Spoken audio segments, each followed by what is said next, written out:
Où est-ce que je trouve mon prochain client? C'est une pression constante pour les entrepreneurs, les indépendants, cette obligation de vendre juste pour survivre. Complètement. Et c'est précisément le cœur du problème qu'aborde Alex Hormozy dans son livre 100 000 $ Leads. La mission qu'il se donne est simple en apparence. En apparence, oui. Comment faire en sorte que de parfaits inconnus veuillent acheter ce que l'on a à vendre? Hmm. Il ne présente pas ça comme un recueil de théories, mais plutôt comme l'acquisition d'une compétence. L'idée, c'est que la publicité bien maîtrisée devient une sorte de super-pouvoir. C'est une belle image. Ça offre des chances infinies de recommencer, même si le produit n'est pas parfait au début. C'est une exploration pour quiconque veut passer de la chasse aux clients à un afflux constant de prospects. Exactement. Et il est très clair sur sa cible. Il s'adresse aux entrepreneurs, aux créateurs, aux freelances, Oui, en particulier ceux qui font moins d'1 million de dollars de profit par an et qui ont l'impression d'être un peu dans le brouillard. Il cherche un chemin clair pour grandir. d'accord. Et ce qui est important de comprendre avec Hormozy, c'est que ses conseils, ils ne sortent pas d'une école de commerce. C'est pas du tout académique. Non, c'est du vécu. Toute sa méthode est née d'une situation de quasi-faillite, d'un moment où tout s'est effondré. C'est son histoire personnelle qui fonde sa crédibilité. Il ne théorise pas, il raconte ce qu'il a sauvé. C'est une histoire de rédemption assez incroyable, c'est certain. Mais on pourrait aussi se dire que son succès est tellement extrême que ses leçons sont peut-être difficiles à appliquer pour un entrepreneur normal. C'est une excellente question, et je pense que c'est justement la force du livre. Il commence par le fond du trou, une situation que beaucoup peuvent comprendre. Ah oui, hein, Il raconte ce moment précis où sa partenaire, Leila, l'appelle complètement paniquée. d'accord. Elle lui montre l'écran de l'ordinateur et il voit une liste interminable de remboursements qui défilent. En quelques heures, 150 000 $ qui partent en fumée. Waouh, Tous leurs bénéfices, envolés. Ils étaient ruinés. ça doit être terrifiant. Et c'est de là que tout part. C'est le point de bascule. Cette crise les a forcés à abandonner leur modèle de l'époque, qui consistait à lancer des salles de sport pour d'autres propriétaires. Ça venait de leur exploser à la figure en gros. Carrément, ils n'avaient plus rien.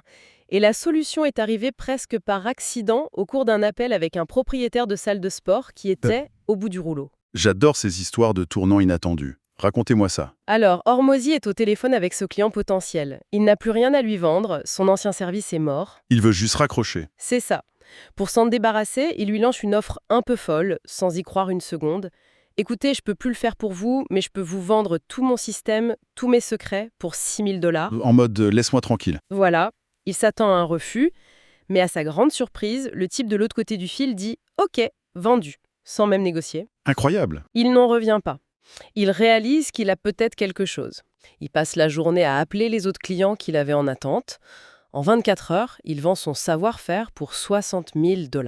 En une journée? Et là, c'est l'épiphanie. Il comprend que la solution n'a jamais été de faire le travail pour les autres, mais de leur vendre ses secrets. C'est la naissance de tout son système. D'accord, c'est une origine fascinante. Alors, entrons dans ce fameux système. La première idée qu'il attaque, c'est cette obsession pour les leads, les contacts. Il dit que c'est une fausse piste. Oui, il déconstruit complètement cette notion. Pour lui, un lead, un nom, un email, ça ne vaut rien en soi. C'est juste une ligne dans un tableur. Exactement. Ce qui est fascinant, c'est la distinction qu'il fait entre un lead et ce qu'il nomme un prospect engagé. La différence est énorme. C'est-à-dire? Un prospect engagé, c'est quelqu'un qui a fait une action volontaire pour montrer son intérêt. C'est quelqu'un qui a symboliquement levé la main. Mhm. Et l'unique but de toute publicité, selon lui, est de provoquer cette action. Pas de collecter des données, mais de susciter un engagement. Est-ce que les gens ne sont pas devenus complètement blasés de tout ça? On est bombardé de guides gratuits, de checklists. Comment un simple lead magnet, comme il l'appelle, peut encore se démarquer aujourd'hui? C'est là que sa définition du lead magnet devient cruciale. Il ne s'agit pas d'un énième PDF sans âme. Ok, Un bon lead magnet, c'est une solution rapide et de très haute valeur à un problème ultra spécifique et urgent de son client idéal. On ne donne pas des informations, on donne un résultat. et il a un exemple concret de ça, j'imagine? L'un des meilleurs du livre. Il raconte comment, au début, il a suivi les conseils des gourous et a passé des semaines et des milliers de dollars à créer un webinaire hyper complexe et surproduit. Le truc parfait sur le papier. Exactement. Résultat, 0. Un bide total. Personne n'en voulait. Aïe, Dépité, un soir, il a pris son téléphone, s'est filmé pendant 13 minutes en expliquant de façon brute une étude de cas précise. Voilà comment j'ai rempli une salle de sport en 30 jours. sans chichi. 0. Il a mis ça en ligne sans y croire. Le lendemain, son agenda était plein de rendez-vous, qualifiés pour les semaines à venir. C'est fou. Les gens ne voulaient pas de son cours magistral, mais ils se sont jetés sur la preuve concrète. C'est exactement ça. Et ça l'amène à un conseil assez provocateur qu'il appelle le protype « Be a drug dealer ». Attends, l'analogie est un peu forte, non? Soyez un dealer. Ça va à l'encontre de tout ce qu'on entend d'habitude sur le fait de garder le meilleur pour les clients qui payent. C'est presque un acte de foi. C'est contre-intuitif, mais la psychologie derrière est très puissante. L'idée, c'est de donner gratuitement un échantillon si efficace, votre meilleure dose, que la personne ressent immédiatement la valeur et revient naturellement pour acheter la suite. On ne donne pas un avant-goût, on donne un vrai résultat. C'est ça. C'est ce qui bâtit une confiance instantanée et un désir d'en avoir plus. Il propose même un outil pour ça, son équation de la valeur. Il dit que la valeur perçue, c'est le résultat de rêve multiplié par la probabilité de succès. Ok. Le tout divisé par le temps d'attente et l'effort à fournir. Rien que de réfléchir à ces 4 leviers, ça change complètement la façon de construire une offre. Ou en lead magnet. D'accord, je vois. C'est beaucoup plus profond qu'un simple donner un e-book gratuit. Une fois qu'on a cet aimant ultra efficace, j'imagine que le plus dur reste à faire, le mettre devant les bonnes personnes. Comment on s'y prend? C'est là qu'intervient sa deuxième grande simplification. Il balaye tout le jargon marketing et dit qu'il n'existe au fond que 4 manières de trouver des clients. Ah oui, Il appelle ça le Core 4, les 4 méthodes fondamentales. seulement 4, ça paraît presque trop simple. On a l'impression qu'il y a des milliers de tactiques différentes. Et c'est là que réside le génie, dans la clarification. La première méthode, c'est la prospection à chaud, le warm outreach. Ok. C'est contacter en un à un de gens qui nous connaissent déjà. Donc en gros, envoyer des messages privés à ses contacts LinkedIn, à d'anciens clients, aux gens de sa newsletter. Précisément. C'est souvent le plus rapide et le plus simple pour commencer. La deuxième méthode, c'est la publication de contenu gratuit. Le post-free content. Voilà. Là, on est dans une communication de 1 vers plusieurs, mais toujours avec une audience qui nous connaît déjà. Les réseaux sociaux, un blog, une chaîne YouTube. D'accord. Ça couvre les gens qui nous connaissent. Et pour les inconnus? C'est là que les 2 autres méthodes entrent en jeu. La troisième, c'est la prospection à froid, le cold outreach. D'accord. C'est du 1 à 1, mais avec des inconnus très ciblés. Pense à des emails ou des messages LinkedIn personnalisés envoyés à une liste de prospects qu'on a soigneusement recherchés. Et la dernière, j'imagine, c'est la pub. Exactement. La quatrième, ce sont les publicités payantes, les paid ads. C'est du 1 vers plusieurs, destiné à une audience d'inconnus, en utilisant des plateformes comme Facebook, Google, etc. C'est vrai, de vue comme ça, c'est très clair.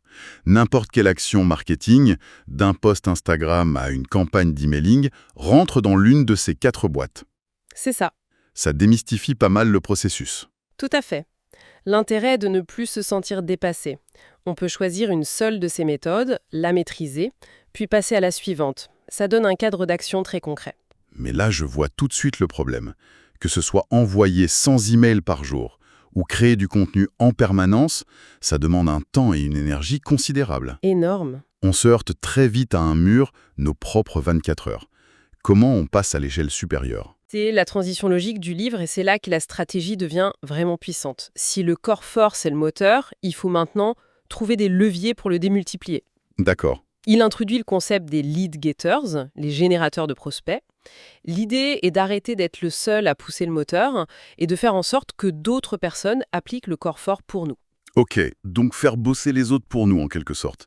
Mais il y a plusieurs façons de faire ça, j'imagine. Engager une agence ou espérer du bouche à oreille, c'est pas du tout la même chose. Absolument pas. Et il identifie là aussi 4 grands types de lead getters, chacun avec ses propres avantages et inconvénients. Le premier, le plus évident, ce sont les clients. Le bouche à oreille. Le bouche à oreille, les recommandations, les témoignages, c'est puissant. Ça ne coûte rien, mais c'est très difficile à contrôler et à faire grossir de manière prévisible. C'est un peu un bonus, mais on ne peut pas construire une entreprise uniquement là-dessus. Exactement. Le deuxième levier, ce sont les employés. On peut bâtir une équipe commerciale, une équipe marketing, qui sera dédiée à appliquer le corps fort. L'avantage, c'est le contrôle. Contrôle total. L'inconvénient, c'est le coût fixe, le management, la formation. C'est un engagement lourd. Et si on ne veut pas de cet engagement? Alors, on se tourne vers les 2 autres leviers.